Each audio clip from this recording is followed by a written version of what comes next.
ক'ত ওলাইছ তই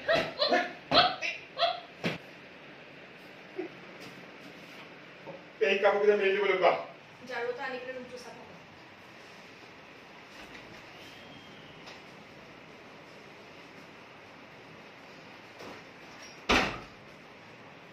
কৰ নকৰো চাবা কি কৰিবা তই মোক এনেকৈ ক'লি যে চুপ থাকিবলৈ কৈছিলো নাই হা আৰু এটা শব্দ মুখৰ পৰা নকৰিবা প্ৰতিষ্ঠ কৰি দিছা তুমি মোক দেউতাই গম পালে সেই কথাটোত কিমান মনত কষ্ট পাব তুমি জানা এইখন ঘৰত যোৱাই হৈ মই কাপোৰ ধুব লগা হৈছে দেউতাই গম পালে আজি এইখন ঘৰৰ পৰা মোক লৈ যাবহি মোৰ সেইখন ঘৰত থাকিবলৈ অভাৱ হোৱা নাই সম্পত্তি মোৰ সকলোবোৰ আছিল কিন্তু একমাত্ৰ তোমাৰ বাবে মই এইখন ঘৰত আছো আৰু সেইদিনা গাঁৱত গৈছিলো তোমাৰ কাৰণে মোক দেউতাই তেনেকে দা লৈ খেলিছিল অপমান কৰিছিল আৰু যদি মই অকলে গলোহেঁতেন নহয় মোক দাৰে নহয়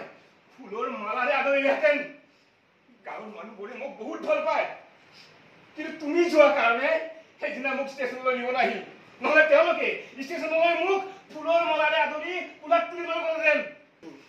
চব তোমাৰ কাৰণে মই ত্যাগ কৰি ইয়াত আছো একমাত্ৰ তোমাৰ কাৰণে সেইটোও বুজি নোপোৱা তুমি আজি তোমাৰ কাপোৰ ধুব লগা হৈছে মই হা সেনেকে যদি এনেকুৱা ব্যৱহাৰ কৰি থকা নহয় মই যদি এইখন ঘৰ এৰি গুচি যাম কৈছো এতিয়া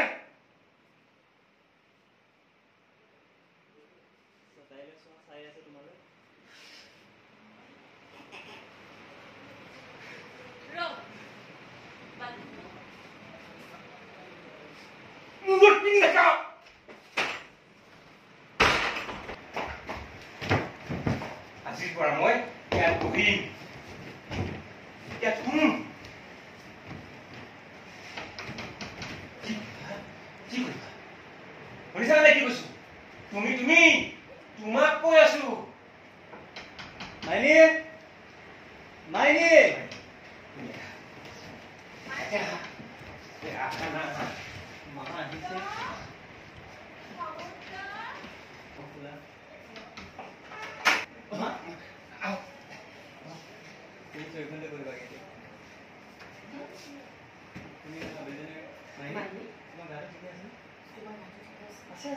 আছে